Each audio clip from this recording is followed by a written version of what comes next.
यह प्रेम कहानी राजस्थान के छोटे से गांव खुंडिया के एक युवक नागेश योगी की है। वह एक 18 वर्षीय आत्मविश्वास से भरपूर आकर्षक व्यक्तित्व वाला युवा है, जो गांव के सभी लोगों के साथ मित्रता पूर्वक रहता है। नागेश हलचल भरे गांव के बाजार में प्रवेश करता है, तुरंत ही ध्यान का केंद्र बन जाता है। मोनिका, पूनम, सुमन और आशा दूर से नागेश को देखती हैं। उनकी आंखें मनोरंजन से चमक रही हैं। बाजार के जीवंत अराजकता के बीच लड़कियों की निगाहें पूरी तरह से नागेश पर टिकी रहती हैं। नागेश सभी लड़कियों से दोस्तीपूर्वक व्यवहार करता है, पर अभी तक उसका दिल किसी एक के लिए नहीं धड़का है। अचानक कहीं से मोनिका नागेश के पास आ जाती हैं और मुस्कुराती हुई कुछ हंसी मजाक करती है। लेकिन अभी भी नागेश को अपने सपनों की प्रेमिका का इंतजार था, जो पता नहीं अभी कहाँ किस हाल में है और कब नागेश की जिंदगी में आएगी, कब उसके दिल में प्यार की सितार बजाएगी। दिन भर उसी के बारे में सोचता रहता है। प्रभात होता है। नेत दादाजी महाराज के मंदिर को सुनहरा करता है। जैसे ही गांव एक नए दिन के वादे के साथ जागता है। नेताजी गांव के कुल देवता है, जो गांव के लोगों की दैवीय प्रकोपों से रक्षा करते हैं। नागेश सीढ़ियों पर बैठा है। उसके माथे पर लाल टीका लगा हुआ है। उसके हाथ में फूल है। सुगंधित हवा के बीच हवा मोगरा और चंदन की खुशबू से भरी हुई है, जो पवित्र स्थान को सुगंधित आलिंगन में लपेट लेती है। जैसे ही सूर्य गांव के मंदिर के ऊपर उगता है, सत्यवती सफेद रंग में सजी फूलों की एक थाली के साथ आती है। उसके कदम अनकहे संकोच से भारी होते हैं। एक नाजुक चमेली का फूल उसकी पकड़ से छूट जाता है। एक मूक शकुन धरती पर गिरता है। नागेश गिरे हुए फूल को उठाता है।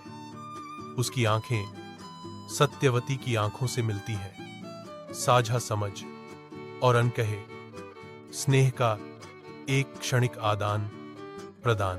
गांव के मंदिर के अंदर सुबह की रोशनी आती है, क्योंकि पुजारी पवित्र आरती शुरू करते हैं। सत्यवती प्रवेश करती है, एक थाली पकड़े हुए। उसके कदमों की गूंज पत्थर के फर्श पर धीरे से गूंजती है। बाहर नागेश अभी भी वहीं बैठा है, जैसे मानो सब कुछ भूल गया हो। शरीर एक मूर्ति के समान स्थिर सा हो गया। सत्यवती ने जाकर नेताजी महाराज को फूल चढ़ाए। उस दिन मंदिर पर केवल फूल नहीं चढ़े, बल्कि दो दिलों में नेताजी की कृपा से प्यार की नींव रखी गई थी। सत्यवती भी मानो कोई खो सी गई थी। मंदिर के अंदर सत्यवती शांत भक्ति में खड़ी है। उसके हाथ प्रार्थना में जुड़े हुए हैं, क्योंकि वह पूजा में खो जाती है। मंदिर के द्वार खुलते हैं और सत्यवती प्रकट होती है। उसकी आंखें शाम की आरती की चमक से चमक रही हैं। नागेश उसके पास जाता है। जिज्ञासा उसके लहजे को रंग देती है, क्योंकि वह पूछता है, बड़ी भक्ति से प्रार्थना कर रही हो, क्या तुमने कुछ खास मांगा था? सत्यवती नागेश की ओर मुड़ती है और जवाब देती है, हाँ, मैंने यही मांगा था कि जहाँ भी मैं रहूं, मुझे सच्चे लोग मिलें। ऐसे लोग जिनकी अच्छाई शब्दों से परे कर्मों तक फैली हो। सत्यवती कोमल जिज्ञासा से उत्तर देती है, तो क्या तुम हर दिन यहाँ आते हो?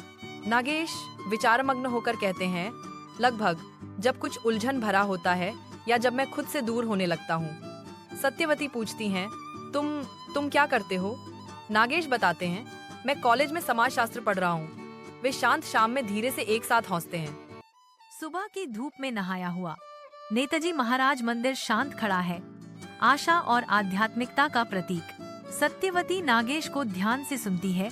उसकी शांत मुस्कान और गहन शब्द उसके भीतर गहराई से गूंजते हैं। सत्यवती बहुत प्रभावित हुई। रात की शांति में सत्यवती अपनी मेज पर बैठी है। चांदनी उसके चारों ओर लंबी परछाइयां डाल रही है। वह रुकती है। उसका मन भटक जाता है। चांदनी रात में कमरे में डूब जाती है। मुझे नागेश के बारे में सोचते हुए उनकी व्यक्तित्व की गहराई से प्रभावित पाया। अपने कमरे की शांति में सत्यवती का कलम डायरी पर नाचता है। हर स्ट्रोक उसके अंतरतम विचारों को उकेरता है। एक कोमल मुस्कान उसके होठों पर आती है, क्योंकि वह नागेश पर विचार करती है। उसका दिल उसकी अनोखी सुंदरता से आंदोलित होता है। उसकी नजर खिड़की की ओर जाती है, एक सपने में खोई हुई। वह लिखती है कि नागेश में कुछ ऐसा है जो दूसरों के पास नहीं है। जैसे ही सूरज डूबता है, नागेश खेत के किनारे बैठता है। उसका मन सत्यवती के विचारों में डूबा हुआ है। वह देखने में सुंदर है, हाँ, लेकिन सिर्फ वही नहीं, उसकी चाल में कोई अहंकार नहीं था, उसके शब्दों में कोई कृत्रिमता नहीं थी। अबनाहा सूरा, जब उसने कहा कि उसे लोगों को समझना पसंद है, तो ऐसा लगा कि वह अंदर से उतनी ही अकेली है जितना कि मैं हूं। सत्यवती की सादगी और गहराई उसे मोहित कर लेती है। अपने घर की शांति में नागेश गहरे विचारों में डूबा हुआ है। उसका मन सत्यवती में डूबा हुआ है। सत्यवती सिर्फ एक लड़की नहीं, वह शांत पृष्ठ है जिसे मैं पढ़ना चाहता हूं, बिना पलटे, बिना फाड़े। नागेश के लिए सत्यवती केवल एक प्रेम नहीं है, बल्कि एक गहरा सम्मान है। उसकी छवि अब हमेशा के लिए उसके दिमाग में अंकित है। एक दिन नागेश अकेला कहीं जा रहा था। अचानक सामने से सत्यवती आ जाती है और दोनों की नजरें टकरा जाती है। दोनों आगे बढ़ जाते हैं। थोड़ा आगे चलते ही दोनों एक साथ पीछे देखते हैं और थोड़ा मुस्कुराते हैं।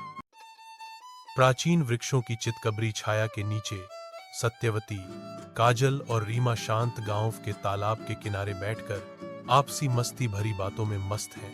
काजल के एनिमेटेड हाव भाव हवा में भर जाते हैं, क्योंकि वह कहती है, नागेश गांव का सबसे सक्षम लड़का है। रीमा शरारत से छेड़ती है, उसकी आंखें शरारत से चमक रही हैं, कबूल करती है, काश नागेश मुझे उस तरह देखता जैसे वह सत्यवती को देखता है। सत्यवती की गर्दन सूक्ष्म रूप से अकड़ जाती है। एक जबरदस्ती की मुस्कान उसकी आवाज में तीखेपन को छुपाती है, जो छिपे हुए तनावों को उजागर करती है। अपने कमरे की एकांतता में सत्यवती दिन की घटनाओं पर विचार करती है। उसके भीतर भावनाओं का तूफान उमड़ रहा है। सत्यवती सोचती है, मुझे तब गुस्सा क्यों आ रहा था जब मेरे दोस्त नागेश की प्रशंसा कर रहे थे। उनके विचार घूम रहे हैं। एक तीखी एहसास के क्षण में सत्यवती की आंखें फैल जाती हैं, क्योंकि वह कबूल करती है, मुझे एहसास होता है कि मैं नागेश को केवल अपने लिए चाहती हूँ। वह उसे मन ही मन अपना मान लेती है और कहीं खो सी जाती है। सत्यवती का आजकल कहीं भी मन नहीं लगता। किताब खोलती तो उसे उसमें भी नागेश का चेहरा दिखाई पड़ता। वह नागेश की एक झलक पाने को बेचैन होने लगी। उसका मन बार बार उससे मिलने को मचलने लगा। सत्यवती जब भी नागेश के घर की तरफ जाती, उसकी नजरें नागेश को ही ढूंढ रही होती। जब भी की झलक उसे दिख जाती, उसका मुरझाया चेहरा भी फूल की तरह खिल उठता। बार बार उसी के बारे में सोचकर मुस्कुराती रहती। नेताजी के मंदिर का आंगन हलचल से गूंज रहा है, क्योंकि ग्रामीण भंडारे की तैयारी कर रहे हैं। हवन की खुशबू घंटियों की आवाज के साथ मिल रही है। हलचल के बीच नागेश माथे पर पसीने की चमक के साथ गर्म पूरी और हलवा परोसता है। उसकी मुस्कुराहट सच्ची है, लेकिन उसकी आंखें खोज रही हैं। उसकी निगाहें चेहरों पर घूमती हैं। मंदिर में एकत्रित लोगों के जीवंत दृश्य में सत्यवती को खोजती हैं।